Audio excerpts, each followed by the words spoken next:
നമസ്കാരം, കൊട്ടാരക്കര മീഡിയയിലേക്ക് സ്വാഗതം. ചെത്തല്ലൂരിൽ RSS കാര്യാലയം നിർമ്മിക്കാൻ സന്ദീപ് ജി വാര്യരുടെ അമ്മ വാഗ്ദാനം ചെയ്തിരുന്ന സ്ഥലം ഉമ്മൻചാണ്ടി ട്രസ്റ്റിന്. സ്ഥലം കൈമാറാൻ ആഗ്രഹിക്കുന്ന വിവരം KPCC secretary P Harigovindan, block Congress president Suresh Thenginthottam എന്നിവർ വഴി നേതൃത്വത്തെ അറിയിച്ചിട്ടുണ്ടെന്നും ഉമ്മൻചാണ്ടി ട്രസ്റ്റിന്റെ നേതൃത്വത്തിൽ ഇവിടെ പെയിൻ ആൻഡ് പാലിയേറ്റീവ് കേന്ദ്രം ആരംഭിക്കുമെന്നും സന്ദീപ് വാര്യർ പറഞ്ഞു.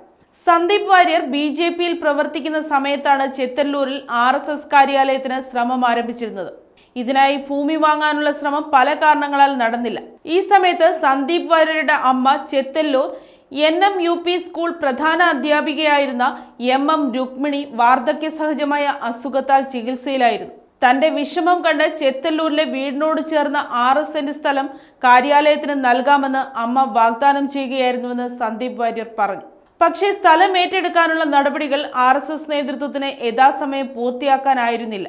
2022 സെപ്റ്റംബറിൽ ടീച്ചർ മരിച്ചു. 2024 നവംബറിൽ സന്ദീപ് വാര്യർ BJP വിട്ട് കോൺഗ്രസിലെത്തി. അമ്മ നൽകിയ വാക്കുമാറ്റുന്നത് ധാർമ്മികമല്ലെന്ന വിശ്വാസത്താൽ സ്ഥലം അവകാശി എന്ന നിലയിൽ ഒപ്പിട്ട് കൈമാറാമെന്ന് അറിയിച്ചിരുന്നെങ്കിലും മറുഭാഗത്തു നിന്ന് പ്രതികരണമുണ്ടായില്ലെന്ന് സന്ദീപ് വാര്യർ പറഞ്ഞു.